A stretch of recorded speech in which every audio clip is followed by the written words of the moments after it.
விஜய் காவேரிய பைக்ல கூட்டிட்டு போறாரு. காவேரி ரொம்ப நேரம் கேட்டுட்டே இருந்தும் விஜய் பதில் சொல்லவே இல்ல. கொஞ்ச நேரம் பேசாம வா, நானே எல்லாத்தையும் சொல்றேன் அப்படின்னு சொல்லிட்டு விஜய் காவேரியை கூட்டிட்டு போறாரு. விஜய் காவேரிய ஒரு பெரிய ஜுவல்லரி ஷாப் கூட்டிட்டு போய் அங்க உங்க அக்கா சைஸுக்கு உண்டான மாதிரி ஒரு ஒட்டியானமும் 2 வளையலையும் எடு அப்படின்னு சொல்லிட்டு விஜய் சொல்றாரு. அதுக்கு உடனே காவேரி என்ன சொல்றீங்க? அக்காவுக்கு எதுக்கு தங்கத்துல போய் ஒட்டியானம்? காலையில மேக்கப் ஆர்டிஸ்ட் வந்துருவாங்க. அவங்கள்ட்டயே நகை செட் எல்லாம் சொல்லியாச்சு. அப்புறத்துக்கு நான் இத எடுக்கணும் அப்படின்னு காவேரி கேட்கிறா. காவேரி நான் சொல்றத மட்டும் செய். இது நம்ம எடுக்கிறது கிடையாது. குமரன் கங்காவுக்காக ஆசையா வாங்குறாரு அப்படின்னு விஜய் சொல்றாரு. என்ன? குமரன் மாமா அக்காவுக்கு ஒட்டியாணம் வாங்குறாரா? இவ்ளோ காசு எப்படிங்க திடீர்னு மாமா கையில? அப்படின்னு காவேரி ஆச்சரியமா கேட்கறாங்க. அது எல்லாத்தையும் பொறுமையா பேசிக்கலாம் காவேரி. நமக்குலாம் டைம் இல்ல. சீக்கிரமா வாங்கிட்டு வீட்டுக்கு போகணும் அப்படின்னு விஜய் சொல்றாரு. ஐயோ! எனக்கு ஒண்ணுமே புரியல. மாமா 4 நாளா வீட்லயே காணோம். நீங்க திடீர்னு மாமா வாங்க சொன்னான்னு சொல்லிட்டு இவ்ளோ காசு எடுத்துட்டு வந்து ஒட்டியாணம் வாங்கலாம்ன்னு சொல்றீங்க. எனக்கு ஒண்ணுமே புரியலங்கன்னு காவேரி சொல்றா.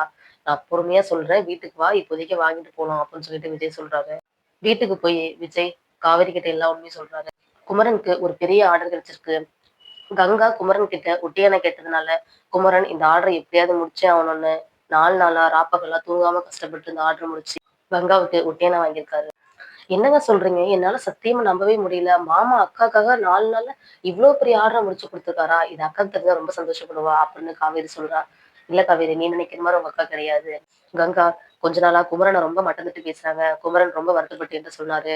அதனால இது நான் பண்ணேன்னு சொல்லாம நீங்களே பண்ணதா சொல்லி செய்யுங்க. நான் பண்ணேன்னு சொன்னாலும் என் மேல கோவம் தான் படுவா. எங்க இருந்து வாங்குனீங்க? கடன் வாங்குனீங்களான்னு சொல்லிட்டு கேட்பா. என் மேல சுத்தமா கங்காவுக்கு நம்பிக்கையே இல்ல ப்ரோ. அப்படின்னு குமரன் என்கிட்ட சொன்னாரு. ரொம்ப கஷ்டமா இருந்தது காவேரி.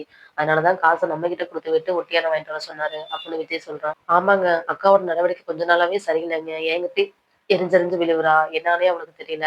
பாவம் குமரன் மாமா ரொம்ப கஷ்டப்படுறாரு அப்படின்னு காவேரி சொல்றா. அடுத்த நாள் எல்லாருக்கும் முன்னாடி காவேரி ஒரு பாக்ஸ் எடுத்து குமரன் கையில குடுத்து, அக்கா கிட்ட நீங்களே குடுங்க மாமான்னு சொல்றா.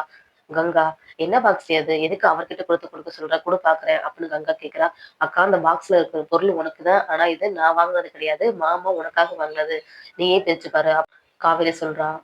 என்ன? உங்க மாமா எனக்கு வாங்குனாரா? இத நீ நம்ப சொல்றியா? இந்த வளைகாப்பு பேச்சு இடத்துல இருந்து எப்பிட்றா இதுல இருந்து தப்பிக்கலாம்னு உங்க மாமா வீட்லயே இல்ல. இதுல அவர் எனக்கு வாங்கி தராரா? குடு பாப்போம். அப்படி என்ன வாங்கியிருக்காருன்னு அப்படின்னு கங்கா நக்கலா கேட்கிறா.